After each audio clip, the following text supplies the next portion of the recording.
Hi, good evening. This is Vikram Kumar. Welcome to Big Boss Reviews by Vikram Konduri. Day 1 Big Boss Season 6. యాక్చువల్గా 2-3 ఎన్నో రోజులుగా big boss reviews చేద్దాం అనుకున్నా, కానీ ఆదిరెడ్డి అన్న reviews చూసాక ఇంకా అవసరం లేదు, సూపర్గా చెప్తాడు అనేది డిసైడ్ అయి నేను చేయలేదు. కానీ ఈ ఇయర్ ఆదిరెడ్డి అన్న ఎక్కడ ఉన్నాడు? బిగ్ బాస్ షోలో ఉన్నాడు. సో అందుకోసం అని ఆయన లేని లోటును తీర్చడానికి ట్రై చేద్దామని అనుకున్నాను. అదే మన ఉడాలన్న. Okay, so please support me also. చాలా నర్వస్గా ఉంది, ఫస్ట్ డే కదా, ఏమనుకోకండి. అండ్ ఎవడు పడతాడు బిగ్ బాస్ రివ్యూస్ చేయడమేనా అనే ట్రోల్స్ మాత్రం చేయకండి ప్లీజ్. నచ్చకపోతే చెప్పండి, కొద్ది రోజుల్లో ఆపేద్దాం. Okay, right. అంత సాగదీస్తూ కాదు కానీ అన్న రేంజ్లో చెప్పలేను కానీ. అండ్ నెక్స్ట్ థింగ్, ఇంకొక డిస్క్లైమర్ అండి. అన్న ఇన్స్పిరేషన్ అంటే ఉడాలన్న ఇన్స్పిరేషన్తో చేస్తున్నా అని చెప్పేసి ఉడాలన్న ఏం చేసినా సపోర్ట్ చేస్తాడు ఈ విక్రమ్ అని చెప్పేసి మాత్రం అస్సలుగా అనుకోకండి. ఓకే, ఖచ్చితంగా ఆయన తప్పు చేసినా చెప్తాను, ఆయన రైట్ చేసినా చెప్తాను. ఓకే, అందరూ ఈక్వలే ఈ రివ్యూస్ ముందు. అది ఆదిరెడ్డి కూడా అలానే ఫాలో అవుతాడు, నేను అదే ఫాలో అయ్యి చూపిస్తాను. Okay, right, let's start. Okay, పొద్దున్న బిగ్ బాస్ 8 o'clockకి సాంగ్ వేశాడు. ఆ ముందే అందరూ లేచేశారు, సొల్లేసుకుంటున్నారు. ఫస్ట్ డే కదా, కొంచెం నిద్ర పట్టారు. సో ముందే వచ్చేసి సొల్లేసుకుంటున్నారు. పక్కా లోకల్ అనే సాంగ్తో స్టార్ట్ అయింది. సో అందరు లేచారు, బాగా డ్యాన్స్ చేశారు. అండ్ నాకు అందరి పేర్లు ఇంకా తెలియదు. అండ్ నెక్స్ట్ థింగ్, ఇంకొకటి, జస్ట్ 1 hour ఎపిసోడ్ మాత్రమే చూసాను నేను, 24 hours ఎపిసోడ్ నేను ఫాలో అవ్వలేదు. అండ్ నాకు అనిపించిన విధంగా మాత్రమే, నా మాత్రమే నేను చెప్పగలుగుతాను. అందరూ ఎలా అనుకుంటున్నారని మాత్రం నేను చెప్పలేను. మీరు దానికి ఏమైనా డిస్కషన్స్ ఉంటే మీరు కామెంట్ చేయొచ్చు, హ్యాపీగా we can discuss. Okay, right. So అందులో సాంగ్ ప్లే కాగానే మంచిగా డ్యాన్స్ చేశారు. అంటే అమలాపురం సాంగ్ చేసిన అమ్మాయి, చెప్పాను కదా, పేర్లు అందరివి ఇంకా అలవాటు అవుతుంది. బాగా చేశారు డ్యాన్సెస్. పింకీ బాగా చేసింది. లాస్ట్లో రేవంత్ అన్న మన స్విమ్మింగ్ పూల్ దగ్గర కూర్చొని హరికత్తలు ఆడుతూ కూర్చున్నాడు. ఓకే, అండ్ నెక్స్ట్ కట్ చేసే సీన్ వాష్రూమ్ గొడవ గురించి వెళ్ళింది. ఇనాయ అండ్ గీతు మధ్యలో గొడవతో స్టార్ట్ అయింది సాంగ్ తర్వాత సీన్. అది యాక్చువల్గా నాకైతే చెత్త రీజన్తో అదొక చెత్త డిస్కషన్ లాగా పోయింది అనిపించింది. ఇక్కడ గీతుయే ఎక్కువగా దాన్ని లాగింది అన్నట్టుగా నాకు అనిపించింది. ఓకే, ఎవరైనా వాష్రూమ్స్లో హెయిర్ పడితే కొందరికి నచ్చదు, కొందరికి నచ్చకపోవచ్చు, కానీ దాన్ని లాగాల్సిన అవసరం లేదని మాత్రం నాకు అనిపించింది. అండ్ ఇనాయ చెప్పింది, నాకు వాష్రూమ్ డ్యూటీ వచ్చినా నేనైనా క్లీన్ చేస్తాను, అది కామన్ థింగ్. దానిలో ఇది ఎవరిది హెయిర్, ఇది ఎవరికి రిమూవ్ చేయాలి అన్న గొడవ అవసరం లేదు, అది ఇది అని ఆమె చెప్తున్నా కానీ పట్టించుకోకుండా గీతు తిక్కదానా అనుకుంటూనే పోయింది. అది సాగదీసినట్టే నాకు అనిపించింది. అక్కడ మాత్రం గీతు నాకు నచ్చలేదు. అండ్ ఫస్ట్ ఇంకా ఆ సీన్ అయిపోగానే టాస్క్ స్టార్ట్ అయింది. టాస్క్ని 5 చదివింది. ఆ చదివే విధానం ఇంకెవరైనా చదువుంటే బాగుండేమో, ఫస్ట్ టాస్క్ కదా, మంచిగా చదువుండే వాళ్ళేమో ఇంకెవరైనా అనిపించింది. మనం ట్రై చేసింది 5. ఓకే, సో టాస్క్ గురించి వచ్చేసరికి 3 గ్రూపులుగా డివైడ్ చేశాడు big boss: class, trash and mass. Okay, ఈ 3 టీమ్స్లో క్లాస్లో 3, ట్రాష్లో 3, మిగతా వాళ్ళందరూ మాస్ టీంలో ఉండేలాగా మీలో మీరే డిస్కషన్ చేసుకొని ఏ 3 క్లాస్లో ఉండాలి, ఏ 3 ట్రాష్లో ఉండాలి డిసైడ్ అవ్వండి అని చెప్పాడు. అండ్ వాళ్ళకు ఉండే పవర్స్ని కూడా క్లియర్గా ఎక్స్ప్లెయిన్ చేశాడు. క్లాస్ టీంలో వచ్చేసి పవర్స్, విఐపి లాంజ్ ఒకటి ఉంది, బాల్కనీ యాక్సెస్ ఉంటుందని చెప్పాడు. అండ్ ఏ వర్క్స్ చేయాల్సిన అవసరం లేదు, వాళ్ళకి స్పెషల్ ట్రీట్మెంట్ ఉంటుందని చెప్పాడు. అండ్ ఆ క్లాస్ టీంలో ఉన్న 3, ఆ క్లాస్ గ్రూప్లోకి వచ్చిన 3 కెప్టెన్సీ కంటెండర్స్ డైరెక్ట్గా అయిపోతారని చెప్పారు. అండ్ వాళ్ళు నామినేషన్స్ వాళ్ళకు ఉండవు అనేది క్లియర్గా చెప్పాడు. అండ్ ట్రాష్ టీంలో ఉండేసరికి వాళ్ళకి ఎలాంటి సౌకర్యాలు ఉండవు, వాళ్ళు వెళ్ళి బయటనే కుక్ చేసుకొని తినాలి. అండ్ నెక్స్ట్ వాళ్ళు డైరెక్ట్ నామినేషన్స్లో ఉంటారు, వాళ్ళకి క్యాప్టెన్సీ అయ్యే ఛాన్సే లేదు అన్నట్టుగా చెప్పాడు. అండ్ నెక్స్ట్ మాస్, ఇంకా మిగతా వాళ్ళకి స్పెషల్గా ఏ పవర్స్ ఉండవు, స్పెషల్గా ఏం నెగిటివ్స్ కూడా ఉండవు. అండ్ దానిలో నుండి కొందరు కెప్టెన్సీ కంటెండర్స్గా కూడా అయ్యే ఛాన్స్ ఉంది అనే విషయం చెప్పాడు. యాక్చువల్గా ఫస్ట్ ఏమనిపించిందంటే, సో వీళ్ళందరూ సెలెక్ట్ చేసిన వెంటనే ఆ క్లాస్ టీంలో ఉన్న వాళ్ళకి ఈ పవర్స్ డైరెక్ట్గా వస్తాయేమో అని అనుకున్నాం, కానీ ఆ టోటల్గా మొత్తం అది చదివేసరికి అందులో ఉన్న వాళ్ళకి గేమ్స్ ఉంటాయి. సో అందులో అప్గ్రేడ్ అవ్వచ్చు, డీగ్రేడ్ అవ్వచ్చు. ఫైనల్గా అన్ని గేమ్స్ అయిపోయిన తర్వాతనే ఎవరైతే క్లాస్ టీంలో ముగ్గురు మిగులుతారో వాళ్ళకి మాత్రమే డైరెక్ట్ క్యాప్టెన్సీ కంటెండెన్సీ. అండ్ ఎవరైతే ట్రాష్లో మిగులుతారో 3 మెంబర్స్ వాళ్ళే డైరెక్ట్ ఎలిమినేషన్ కోసం నామినేట్ అవ్వడం అనేది నెక్స్ట్ గేమ్ స్టార్ట్ అయిన తర్వాత అర్థమైంది. సో ఈ క్లాస్ టీంలో అందరు కలిసి సెలెక్ట్ చేసుకున్నది శ్రీహాన్, ఆదిత్య, సూర్య. అండ్ ట్రాష్ టీంలో సెలెక్ట్ అయింది ఆబ్వియస్లీ గీతు అండ్ రేవంతన, ఇనాయా, సుల్తాన్. ఓకే, సో దాని తర్వాత మామూలుగా అందరూ వీళ్ళు ముగ్గురు అందులో ఉంటే కెప్టెన్సీ ఎలా, ఎవరు బెటర్గా చేస్తారో అనే దాని గురించి డిస్కస్ చేసుకుంటున్నారు. రేవంత్ వచ్చేసి బయట కుకింగ్ బయట చేసుకోవాలన్నారు కదా ట్రాష్ టీమ్, వాళ్ళకి కాస్ట్యూమ్స్ వచ్చాయి. ఆ కాస్ట్యూమ్స్ అన్నీ వీళ్ళకేమో cool drinks, biscuit packets, VIP lounge, access cards వచ్చినాయి. వాళ్ళు వెళ్ళేసి హ్యాపీగా కూల్ డ్రింక్స్ అవి తింటూ ఉన్నారు. నెక్స్ట్ వచ్చేసి వీళ్ళు రేవంత్ అండ్ గీతు, ఇనాయా వీళ్ళ ముగ్గురికి ట్రాష్ కాస్ట్యూమ్స్ వచ్చాయి. అవన్నీ బొక్కలు పడిన డ్రెస్లకి అతికిచ్చిన అడుక్కు తినేటప్పుడు డ్రెస్ లాగా ఉన్నాయి. సో అవి ఇచ్చారు కాస్ట్యూమ్స్, నిజంగా ట్రాష్ లాగా ఉండేలాగా ఇచ్చారు. మిగతా వాళ్ళందరూ నార్మల్ మాస్ టీమ్ అనేది, ఇంకా మిగతా వాళ్ళందరూ మాస్ టీంలో ఉన్నారు. సో అండ్ రేవంత్ బయట కుకింగ్ ఎక్విప్మెంట్ వచ్చినాయి, అక్కడ కుక్ చేసుకుంటూ అక్కడ డిస్కషన్ అయితే ఇనాయా నా కోసం కూడా ఉండవా, నువ్వు ఒక్కడే అనుకుంటున్నావా అంటే దానికి ఆన్సర్ ఇచ్చినట్లు కూడా నాకు అనిపించలేదు రేవంత్. కానీ ఫైనల్గా కుక్ చేశాడు అనుకుంటా అందరికీ కూడా, ఎందుకంటే అందరూ మళ్ళీ సాటిస్ఫై అయ్యారు. దాని గురించి ఎక్కువ డిస్కషన్ జరగలేదు. So clear. తర్వాత వసంతి అనే అమ్మాయి బ్యాడ్జెస్ 3 బ్యాడ్జెస్ పెట్టింది. ఒకటి punch badge, hug badge and kiss badge. దాని తర్వాత సెకండ్ లెవెల్ ఆఫ్ టాస్క్, అది గేమ్ అనమాట.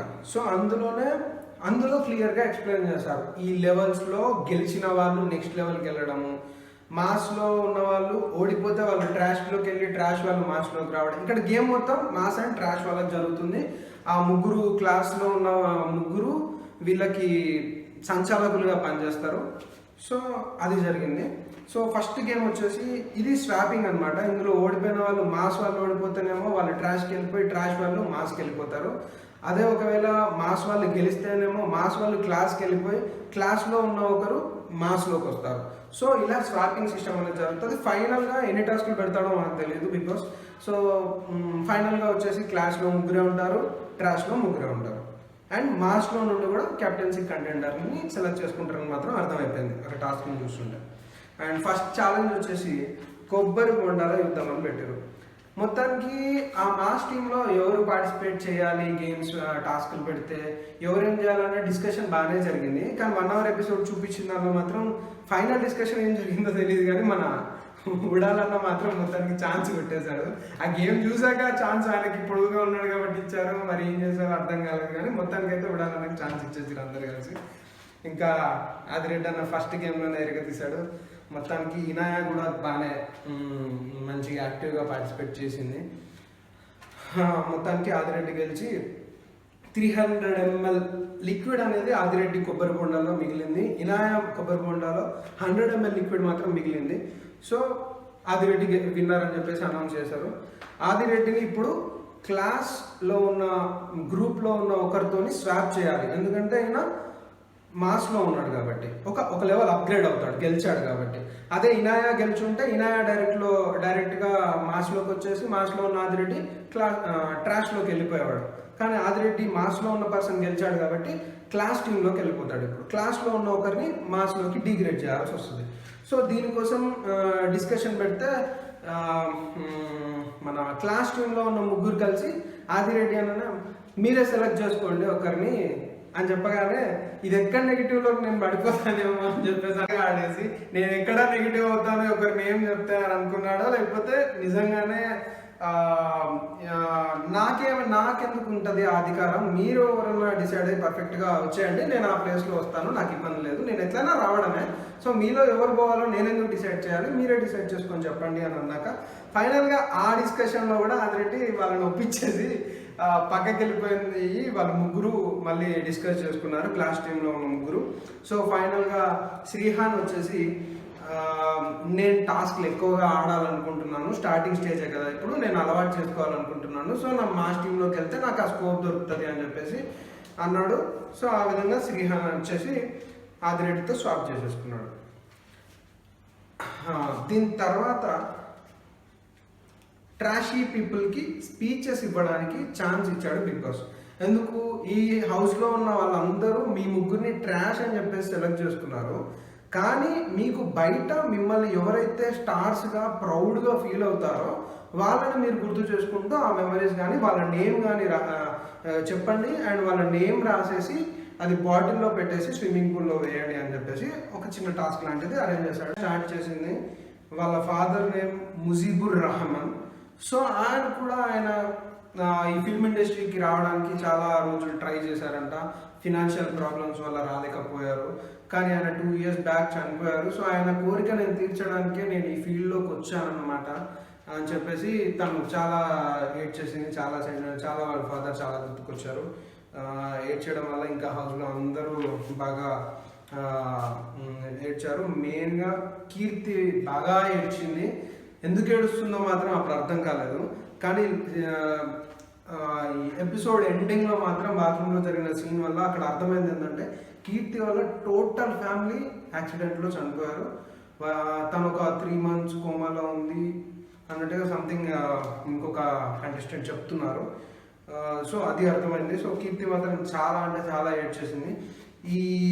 ఈ సెంటిమెంట్ చాలా అయిపోయి వాళ్ళు ఏడ్చేసేసరికి ఇక్కడ రేవంత్ గీతు నువ్వు స్టార్ట్ చేయంటే నువ్వు స్టార్ట్ చేయి, నువ్వు స్టార్ట్ చేయంటే నువ్వు స్టార్ట్ చేయని చెప్పేసి ఈ గీతు ఎపిసోడ్ ఫస్ట్ 10 minutes ఎంత చిరాకు అనిపించిందో ఈ ఎపిసోడ్లో అంత సెంటిమెంటల్గా ఉన్నా తను బాధపడుతుంది, ఏడ్చే సిచ్యువేషన్, ఆ సిచ్యువేషన్ని తన ఎక్స్ప్రెస్ చేసే విధానం, నేను సెట్ చేసుకొని వస్తా అని బాధ కూడా గుర్తుకొచ్చి తను ఏడుస్తుందేమో అని తనకే ఎగ్జైట్మెంట్ అయిపోయి ఆ కామెడీ మాత్రం వైఫ్ చూస్తే అయితే ఫుల్గా నవ్వేసింది. సో అక్కడ మంచిగా ఎంటర్టైన్మెంట్ అనిపించింది గీతుది. అండ్ నెక్స్ట్ వచ్చేసి మొత్తానికి రేవంత్ ఒప్పించిందో మరి ఏం చేసిందో రేవంత్ అనే ఫస్ట్ వచ్చేసి మళ్ళీ చెప్పిండు. అండ్ వాళ్ళ అమ్మ అండ్ ఫ్యామిలీ అని చెప్పేసి రాసేసి, సో వాళ్ళ ఫాదర్ తను 6 years కన్నా చిన్నప్పుడే చనిపోయారంట, కానీ 6 years వరకు కూడా ఆయనకి వాళ్ళ ఫాదర్ యుఎస్లో ఉంటారు, నువ్వు మంచిగా చదివితే ఇట్లా వస్తారు అది ఇది అని చెప్తూ ఉండేవాళ్ళంట. 6 yearsకి తనకు తెలిసిందంట. సో అప్పటి నుండి వాళ్ళ మదరే బ్యాక్ బోన్గా ఉంటూ ఈయన ఓన్గా మంచి ఎంపైర్ని సృష్టించుకున్నాను, ఆ ప్రపంచంలో నేను బ్రతుకుతున్నాను, నా ఫాలోవర్స్ ఈ జనాలే నన్ను ఈ స్టేజ్లో ఉంచిరు, మనల్ని అందరినీ ఈ జనాలే ఈ స్టేజ్లో ఉంచిరు, థ్యాంక్స్ టు బిగ్ బాస్ అని చెప్పేసి ఎమోషనల్ అయిపోయి ఫ్యామిలీ అండ్ అమ్మ అని రాసేసి ఆ బాటిల్లో పెట్టేసి వేసేసాడు. తర్వాత గీతు వచ్చేసి తను చిన్నప్పటి నుండి తన నోరు వల్ల అండ్ పెద్దవాళ్ళంటే రెస్పెక్ట్ లేదు నాకు, నేను అలా రెస్పెక్ట్ఫుల్గా మాట్లాడలేను, కజిన్స్ పేరెంట్స్ అయినా ఎవరితో నేను రెస్పెక్ట్ఫుల్గా మాట్లాడలేను, నాకు ఎవరైతే రెస్పెక్ట్ ఇస్తారో వాళ్ళతో మాత్రమే రెస్పెక్ట్గా మాట్లాడగలుగుతాను. సో ఎవరైనా పెద్దోళ్ళు గీతు అమ్మ దీంతో నాకు వద్దు అన్నట్టుగానే బిహేవ్ చేసేవాళ్ళు. అండ్ ఎప్పుడైతే నేను ఇన్స్టాగ్రామ్లో ఫాలోవర్స్ నాకు వచ్చారో, నేను ఎప్పుడైతే ఇన్స్పిరేషనల్ మాటలు చెప్తూ ఉంటే నాకు ఫాలోవర్స్ పెరిగారో అప్పుడే సంథింగ్ దీనికి ఏదో ఉంది అని నా పేరెంట్స్ నన్ను సపోర్ట్ చేశారు, మా డాడ్ నన్ను సపోర్ట్ చేశారు. సో నాకు ఇదంతా అవడానికి మెయిన్గా నన్ను ప్రౌడ్గా చూసుకున్నది నా ఫాలోవర్సే నాకు మెయిన్ అని చెప్పేసి ఫాలోవర్స్ అని చెప్పేసి రాసింది ఆ పేపర్లో రాసేసి వాటిలో వేసేసింది. సో ఇక్కడికి ఇందులో సో ఈ లాస్ట్ సీన్లో వచ్చేసి బాత్రూంలో జరిగిన సీన్లో గీతు వచ్చేసి కీర్తిని అడిగింది అనమాట, ఎందుకు అంత ఏడ్చావు, మీ ఫాదర్ ఏమైనా గుర్తొచ్చారా అని అంటే అందరూ గుర్తొచ్చారని చెప్పేసి తను వెళ్ళిపోతుంది. ఆ తర్వాత అక్కడ డిస్కషన్లో చెప్పేది ఏంటంటే వాళ్ళ ఫ్యామిలీ మొత్తం యాక్సిడెంట్లో చనిపోయారు, సో తినకి అందరూ గుర్తొచ్చారు, సో అట్లా సిచ్యువేషన్ అయింది అని చెప్పేసి టోటల్గా ఎపిసోడ్ కంప్లీట్ అయిపోయింది. సో ఫైనల్గా ఇక్కడ ఒక ఈ 1 hour ఎపిసోడ్లో మాత్రం ఒక 5-6 మెంబర్స్నే బాగా హైలైట్ అయ్యారు. ఎందుకంటే వాళ్ళ మాటల వల్ల, వాళ్ళ యాక్టివ్నెస్ వల్ల కావచ్చు, ఆ నెగిటివిటీ వల్ల కావచ్చు, కామెడీ ఎంటర్టైన్మెంట్ వల్ల కావచ్చు, మొత్తానికి కొందరు మాత్రమే హైలైట్ అయ్యారు. ఆదిరెడ్డి అన్న మాత్రం ఫస్ట్ గేమే అదరగొట్టేశాడు. మొత్తానికి ఫస్ట్ డే రివ్యూ చెప్పిన, ఫస్ట్ టైం వీడియో చేస్తున్నాను నేను. ఏదైనా మిస్టేక్స్ ఉంటే ఓకే చెప్పండి, లైక్ చేయండి, సబ్స్క్రైబ్